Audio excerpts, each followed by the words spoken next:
حضرت مولانا مفتی فضل کریم صاحب کی خدمت میں ملتمس ہوں کہ وہ مائک پر تشریف لائیں اور آپ حضرات کے سامنے خطاب فرمائیں۔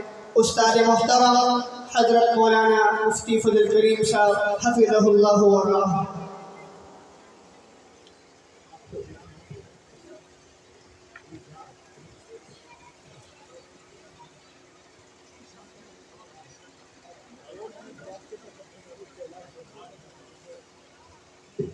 استاد محترم کے آنے سے قبل سابق پارلیمانی لیڈر حضرت مولانا عمر صادق صاحب کچھ باتیں آپ کے سامنے پیش کریں۔ بسم اللہ الرحمن الرحیم۔ دو باتیں آپ حضرات سے کروں گا۔ پہلی بات تو جناب عنایت اللہ صاحب کراچا اور ان کی ٹیم کو مبارکباد پیش کرتا ہوں جو بے سر و سامانی کی حالت میں دین کی آبیاری کی کوشش کر رہے ہیں۔ اللہ ہی کریم ان کے مساعی جمیلہ کو قبول فرمائے، یہاں سے دین کے نہریں اور چشمے جاری فرمائے۔ دوسری بات، بروز اتوار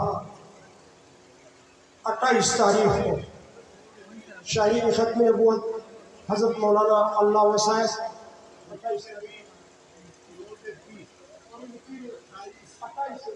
28 تاریخ بروز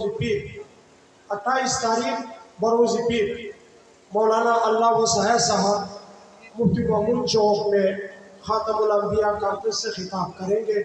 آپ تمام دوستوں سے درخواست ہے، ائمہ حضرات جو تشریف فرما اسٹیج پہ یا مجمع میں، آپ حضرات سے یہ درخواست ہے کہ آپ کل کے جمعے کے خطبات میں مسئلہ ختم نبوت کے حساسیت اور جو ایمان کا حصہ ہے ہمارا، اس کا تذکرہ عوام کے سامنے کرے اور عوام سے مطالبہ کرے کہ اس پروگرام میں شریک ہو۔ وہ اپنی زندگی کو وقف کر چکے ہیں ختم نبوت کے کام کے لیے۔ ان کا یہاں ایک بار آنا سال میں یا 2 سالوں میں ہم سال بھر محنت کریں یہ برابر نہیں ہو سکتا۔ اس لیے آپ حضرات سے میری یہی درخواست ہے۔ السلام علیکم ورحمۃ اللہ۔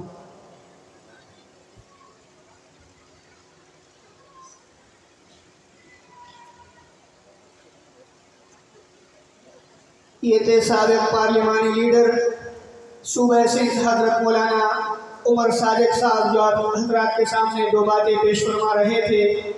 اب میں بلا کسی تاخیر اپنے استاد محترم حضرت مولانا مفتی فضل کریم صاحب کی خدمت میں ملتمس ہوں کہ وہ مائک پر تشریف لائیں اور آپ حضرات کے سامنے خطاب فرمائیں۔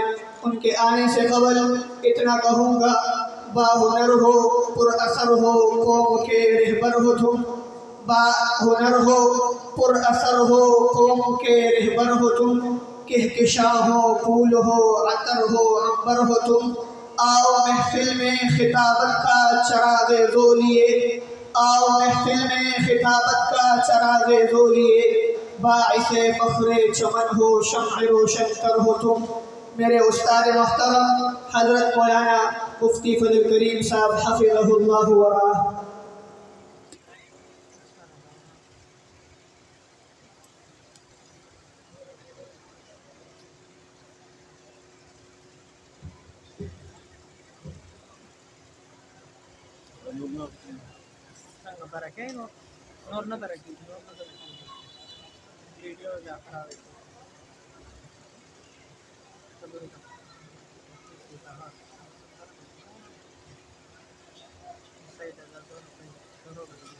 الحمدللہ وکفا وسلام علی عبادہ الذین اصطفیٰ، اما بعد۔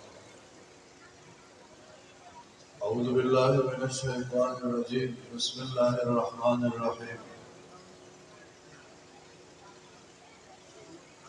یا ایھا الناس قد جاءتکم موعظۃ من ربکم وشفاء لما فی الصدور وہدی ورحمۃ للمؤمنین۔ قال النبي صلى الله عليه وسلم اقرأوا القرآن فإنه يأتي يوم القيامة شفيعا لأصحابه۔ صدق الله وصدق رسوله النبي الكريم۔ قابل صد تقریب علماء کرام، قیوم مسلمان بھائی، مجلس کے ادب کا تقاضا تو یہ ہے کہ میں اتنے بڑے اکابر علماء کی موجودگی میں لب کشائی نہ کروں، اور اگر حکم کی تعمیل میں لب کشائی کرنے کی جسارت کروں تو تقاضا یہ ہے کہ میں انتہائی مختصر بات کروں۔ میں اکثر مجالس میں اسی لیے نہیں چاہتا کہ میرے اکابر علماء ہوتے ہیں اور ان کی موجودگی میں مجھے دعوت دی جاتی ہے اور مجھے بات کرنا انتہائی پریشان کن جو ہے وہ ثابت ہوتی ہے۔ بہرحال یہ ہماری سعادت مندی ہے کہ آج ہم حفظ قرآن کریم کی تکمیل کرنے والے طلباء کی حوصلہ افزائی اور ان کے والدین کو مبارکباد دینے اور خاص کر مدرسے کی انتظامیہ کو خراج تحسین پیش کرنے کے لیے جمع ہے۔ اللہ تعالیٰ سے دعا ہے کہ اللہ تعالیٰ ہمیں اس مجلس میں اپنے اکابرین علماء کرام کی تقاریر سننے کی اور ان پہ عمل کرنے کی توفیق نصیب فرمائے۔ میرے غریب مسلمان بھائیوں، جب کوئی بچہ حافظ قرآن بنتا ہے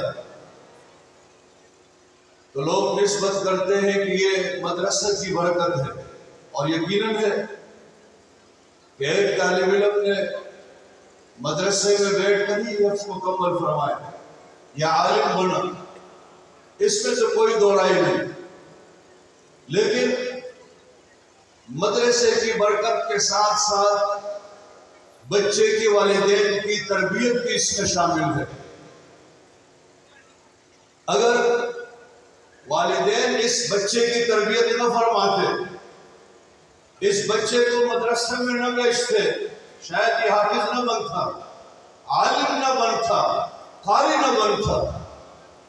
عام بیانات میں مدرسے کا ذکر ہوتا ہے کہ مدرسے کی برکت ہے، اس نے حافظ دیا، قاری دیا، عالم دیا، لیکن میں یہ عرض کرنا چاہتا ہوں کہ اس میں ان کے نیک والدین کا بھی عمل دخل ہے کہ جنہوں نے اپنے بچے کو مدرسہ بھیجا اور ان کی حوصلہ افزائی کی، ان کی ضروریات پوری کی، ان کے لیے کتابیں خریدی، ان کے لیے قرآن شریف کا نسخہ خریدا، ہر موقع پہ ہر لمحے پہ ان کی حوصلہ افزائی کی ہے۔ اس لیے میں عرض کرنا چاہتا ہوں، آج اگر مدرسے کو میں خراج تحسین پیش کرنے لگا ہوں تو میں جن بچوں نے یہاں پہ قرآن شریف مکمل کیا، میں ان کے والدین کو بھی خراج تحسین پیش کرتا ہوں۔ میرے مسلمان بھائیوں، اولاد کی تربیت میں ماں باپ کا بہت بڑا دخل ہے، خصوصاً ماں کا۔ آپ نے بزرگ کا نام سنا، بابا فرید الدین گنجشکر رحمہ اللہ تعالی۔ کچھ عورتیں ان کی ماں کے پاس آئی اور انہوں نے کہا کہ کیا مسئلہ ہے آپ کے بیٹے میں، کیا کمال ہے آپ کے بیٹے فرید الدین گنجشکر میں کہ جب بھی ہمارے لیے پانی میں دم کرتا ہے ہمارے مریض کو شفا مل جاتی ہے، جب ہمارے لیے ہاتھ اٹھاتا ہے تو اس کی دعائیں اللہ سنتا ہے، کیا مسئلہ ہے؟ تو ان کی والدہ نے فرمایا یہ میری تربیت کا نتیجہ ہے۔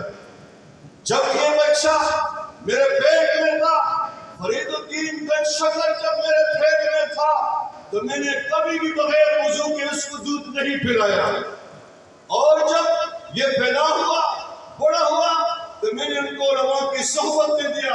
آج اس کی برکت ہے کہ آج جب یہ ہاتھ اٹھاتا ہے رب خالی واپس بھی اٹھاتا ہے، جب یہ دم کرتا ہے تو مریض کو اللہ شفا نصیب فرماتا ہے۔ میرا عزیز دوستو، آپ نے امام مالک رحمۃ اللہ علیہ کے استاذ کا نام سنا ہوگا، نہیں سنے تو آج سنے، حضرت ربیعہ رحمہ اللہ تعالی۔ ان کے والد تھے فروخ، وہ مدینہ منورہ میں رہتے تھے۔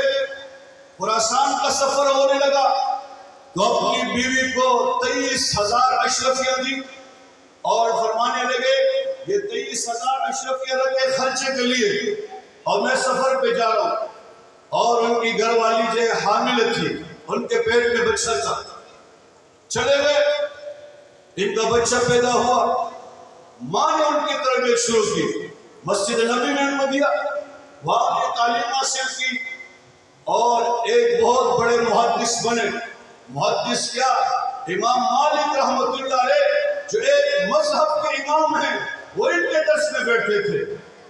ٹھیک 27 سال کے بعد حضرت ربیہ رحمہ اللہ کے والد فروخ تشریف لائے، دروازہ کھٹکھٹایا، اندر سے بیٹا آیا، ربیہ آیا۔ ربیہ نے دروازہ کھولا، فرمایا کون؟ کہا میں اس گھر کا مالک ہوں۔ کہا تم اس گھر کے مالک نہیں، تم کہاں سے مالک بن گئے؟ اس کا تمہیں مالک ہوں۔ لوگ جمع ہو گئے، لوگوں نے کہا کیا ماں؟ کہا میں اس گھر کا مالک ہوں، یہ لڑکا مجھے اندر نہیں چھوڑ رہے۔ اندر سے اس کی گھر والی نے آواز سنی، آواز پہچانی، فرمانے لگے بیٹا ربیہ یہ تو آپ کا باپ اور میرا خاوند ہے، ان کو اندر آنے دو۔ جب وہ اندر گئے ایک دوسرے سے معافی تلافی کی کہ ناراض نہ ہونا، میں نے آپ کو نہیں پہچانا۔ دوسرے فرمائے آپ بھی ناراض ہونا کہ میں نے آپ کو نہیں پہچانا۔ نماز کا وقت تھا تو حضرت فروخ نے فرمایا اپنی گھر والی سے وہ جو میں نے آپ کو 23,000 اشرفیہ دی ہے کہاں آپ نے خرچ کیا؟ انہوں نے کہا پہلے نماز پڑھ کے آؤ پھر حساب کتاب کریں گے۔ میں نے وہ صحیح جگہ پہ لگایا، صحیح جگہ نماز کے لیے گئے، نماز مسجد نبی میں نماز پڑھی گئی۔ نماز کے بعد ان کا بیٹا ربی درس کے لیے بیٹھ گیا، درس حدیث کے لیے، لیکن چونکہ انہوں نے جمعہ پہنا ہوا اور اس طرح پگڑی باندھی تھی تو سمجھ میں نہیں آ رہا کہ کوئی کے میرا بیٹا۔ تھوڑی ملاقات ہو گئی، درس سے فارغ ہونے کے بعد اس نے فروخ نے کس سے پوچھا یہ کون ہے؟ تو انہوں نے کہا یہ فروخ کا بیٹا ربیہ ہے۔ تو ایک دم خوشی جھوم اٹھے اور فرمانے لگے کہ میری گھر والی نے جو پیسہ لگایا صحیح لگایا۔ گھر تشریف لائے اور اپنی بیوی کو مبارکباد دی کہ جو پیسے میں نے آپ کو دیا آپ نے صحیح لگایا۔ بیٹے پہلے کس نے سر پایا؟ ماں نے۔ تو میں آج کے اس مجمع میں آپ سے بھی کہنا چاہتا ہوں، آپ کے توسط سے دیگر محترم ساتھیوں سے بھی کہنا چاہتا ہوں کہ خدا کے واسطے اپنی اولاد کی تربیت کریں، توجہ دیں۔ ہمارے ہاں لوگ آتے ہیں استاذ کے پیچھے کہ آپ ان کی تربیت سے نہیں فرما رہے، گھریوں میں گھوم رہا ہے، اس نے ابھی تک قاعدہ نہیں پڑھا، ناظرہ ختم نہیں کیا، تم نے کیا وقت دیا ہے؟ تو میرے عزیز دوستو یہ واقعہ ہمیں سمجھا رہا ہے کہ اولاد کے عالم بننے میں، اولاد کے حافظ بننے میں، اولاد کے قاری بننے میں، اولاد کے محدث بننے میں، اولاد کے مفسر بننے میں، اولاد کے خطیب بننے میں ماں باپ کا بھی بہت بڑا عمل دخل ہوتا ہے۔ میرے عزیز دوستو ایک بات آپ سے مزید عرض کی کہ میں مختصر باتیں کروں گا۔ یہ مجلس آج ہمیں دعوت دے رہی ہے کہ قرآن کریم کے ساتھ ہم اپنا رشتہ قائم رکھیں، اس کو نہ توڑیں۔ چونکہ اس کا عنوان پیغام قرآن شریف کا پیغام ہدایت ہے۔ جتنا مجمع یہاں بیٹھا ہے میں تمام حضرات سے عرض کرنا چاہوں گا اپنے سے کہ ہم قرآن شریف کے ساتھ اپنا رشتہ قائم رکھیں، اس کو نہ چھوڑیں اور اس رشتے کو مضبوط سے مضبوط تھر بنائیں۔ آپ کے علم میں ہے قرآن شریف ایک وفادار دوست ہے۔ مجھے رب کی قسم ہے جس نے بھی قرآن کریم کے ساتھ وفا کی ہے قرآن نے اس کے ساتھ وفا کی ہے، اور یہی قرآن شریف دنیا میں اور آخرت میں انسان کو بلندیاں نصیب فرماتا ہے۔ پیغمبر صلی اللہ علیہ وسلم فرماتے ہیں ان اللہ یرفع بہذا الکتاب اقواما ویدعو بہ آخرین۔ پیغمبر صلی اللہ علیہ وسلم فرماتے ہیں یہ قرآن انسانوں کو آسمانوں تک پہنچاتا ہے اور بعضوں کو زمین کے نیچے تک پہنچا دیتا ہے۔ آج یہ مجلس مجھے بتاتی ہے اس کو فضول نہ سب بڑا خرچہ ہوا، بڑے کامل علماء، مجلس کا مقصد یہی ہے کہ جن کا قرآن کریم کے ساتھ تعلق ہے مزید مضبوط بنائیں، اور جن کا قرآن شریف کے ساتھ تعلق نہیں ہے وہ اپنا تعلق قائم کرے۔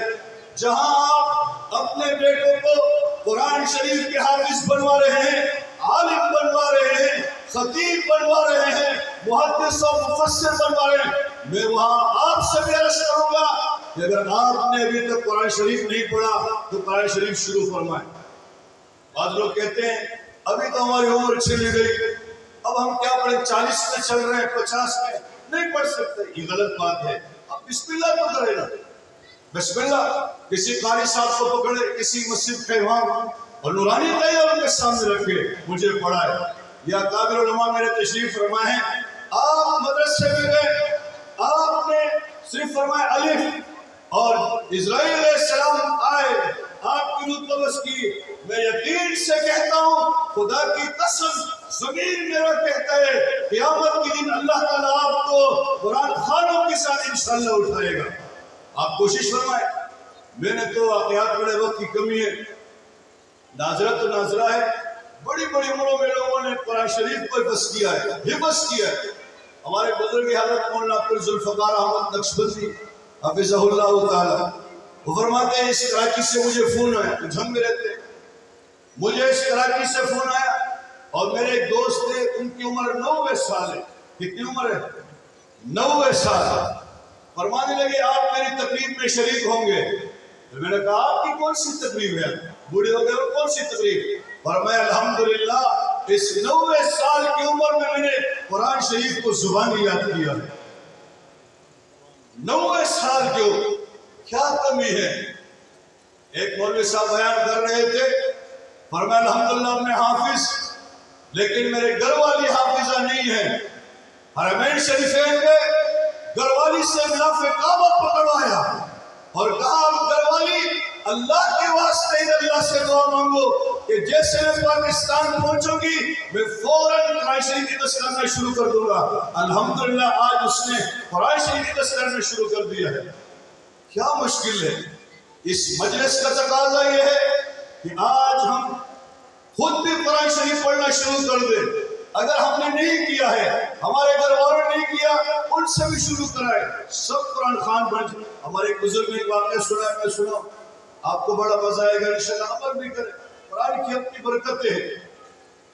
ایک بزرگ نے کسی سے فرمایا کہ آپ روزانہ ایک ختم قرآن کریم کیا کریں. یہ سننے والی بات، ایک قرآن شریف ختم کیا کریں. انہوں نے اس پہ عمل شروع کیا.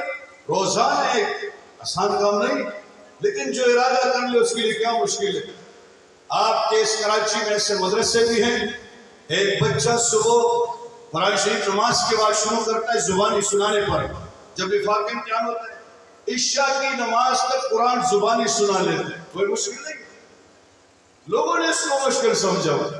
دل پہ زنگ ہے، قرآن سے تعلق نہیں. دل پہ زنگ. ان سے فرمایا کہ آپ ایک قرآن شریف روزانہ پڑھا کریں، اللہ آپ کی نسلوں میں قرآن کا سلسلہ چلائے گا. جب انہوں نے ایسا کیا تو اللہ نے یہ کرم کیا کہ ان کے بیٹے، ان کے نواسے، پوتے پر سب کے سب قرآن کے حافظ بنے. آپ اگر چاہتے ہیں کہ آپ کی نسل میں قرآن چلے، قرآن کی برکت آپ کے گھر میں اترے، تو میرے بھائیوں قرآن کی تلاوت شروع کیا. یہ رجب کا مہینہ ہے. پیغمبر علیہ السلام نے اس میں ایک دعا فرماتے تھے، اللہم بارک لنا فی رجب و شعبان وبلغنا رمضان. آپ نے سب فرمایا یا اللہ اس رجب و شعبان کے مہینے میں برکتیں نازل فرما اور ہمیں رمضان تک پہنچا. تو اب تفصیل کا وقت نہیں کہ برکت کا کیا معنی، لیکن ایک عرض تک وبلغنا رمضان، رمضان تک پہنچ، کیا مطلب؟ اور اس دعا کا معنی علماء فرماتے ہیں یہ تمہید ہے. رب یہ دعا تمہید ہے رمضان کی، یہ مقدمہ. یعنی پیغمبر علیہ السلام کو ہمیں یہ تلقین فرماتے، دعا بھی نہیں فرماتے ہیں، لیکن ہمیں سنانے کے لیے کہ آپ رمضان کی تیاری ابھی سے شروع کر لیں. کچھ دن باقی رمضان میں، تیاری کیا ابھی سے تلاوت شروع کر لیں.